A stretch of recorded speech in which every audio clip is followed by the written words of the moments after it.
Hi guys, welcome back or welcome to my channel. I'm going to be discussing pre-vet versus vet today.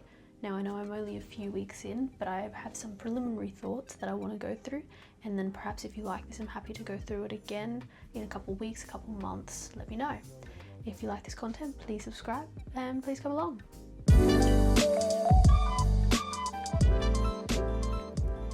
Now, of course, the number one thing that I'm going to say that is the most obvious and been just the most insane part so far, content and memorization. The leap that you take from pre-vet to vet is astronomical. Of course, everyone tells you to expect this and every vet says it, everybody else says it, but you don't quite realize what it's like until your first day when they're suddenly going, oh, here's 8 to 10 hours of lectures and you've only got one day scheduled to do it, and you need your lectures to be done before all of your pracs and workshops.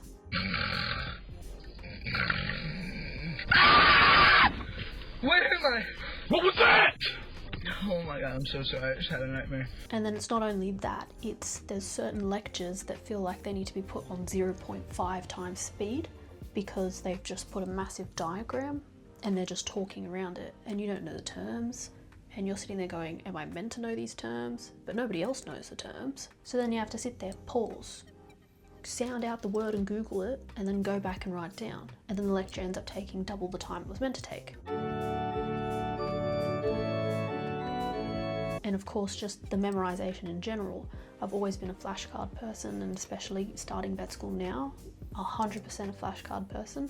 But I feel like I need to be spending every single day revising some of those flashcards in order to even remotely get near memorizing as much as I need to. However, and this can be another good part, is that all your classes are a lot more interconnected than they were in pre-vet. So for example, I'm doing a digestive system class and a cells to system class. They are so interconnected that at this point, I sometimes don't know which class I'm in. So for example, I've got teeth in one at the moment that I'm learning about, and then the other one, bones. And there's this weird crossover where one class is talking about the bones that the tongue connects to, and then so is the other class. So I just don't remember which one goes in which on one hand is annoying when you're trying to find the content and eventually when I'm studying for exams.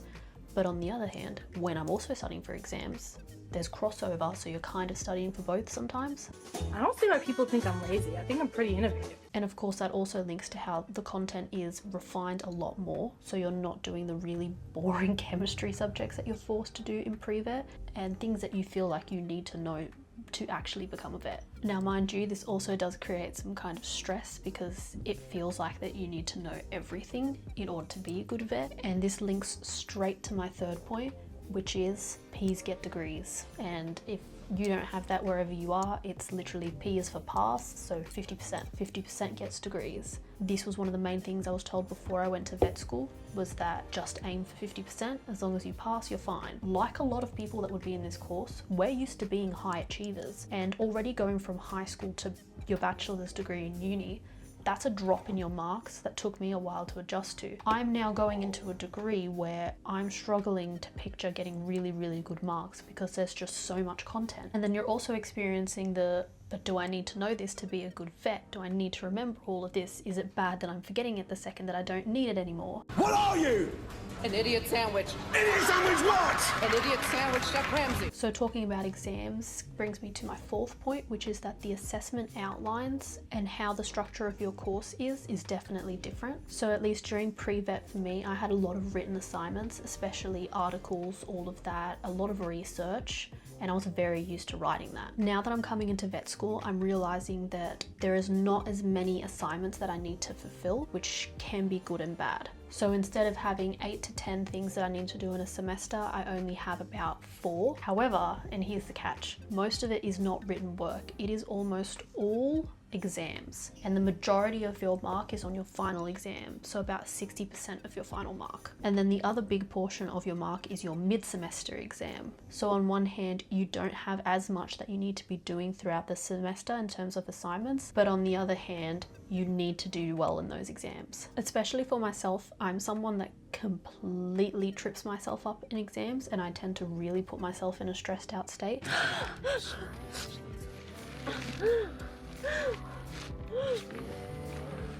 So point 5 links more with the structure again, where placements, there are a lot more of them and they talk about them the second that you start vet school. They are especially being strict here that we need to pass animal handling tests at the end of this semester so that we can start our preclinical placements in the next holidays. However, as part of my bachelor's degree, we didn't talk about placements properly until halfway in. Side note, I do intend to be filming my placements when I do them, so if you do want to see that, please stick around. So for my 6th and final point, this is also something I was warned about before starting vet school, but it is definitely more prominent now that I'm here, and it is that it is almost impossible to not make friends in vet school. Now, because I'm only in week 3, I can't say that I've made friends for life quite yet. However, you need to be in every single class with the exact same people. Ah, here we go again.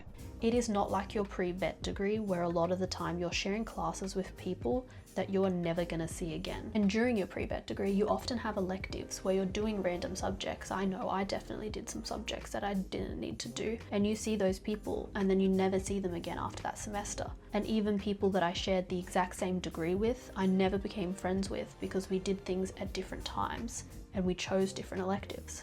All right. Take care now. Bye-bye then. Loser.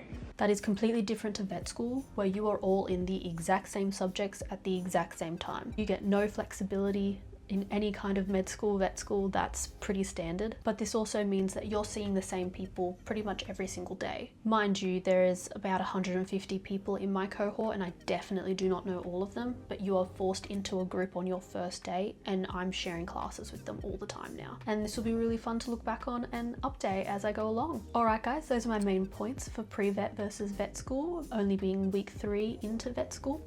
I think this will be really fun to look back on and update as I go on, see how wrong or right I was.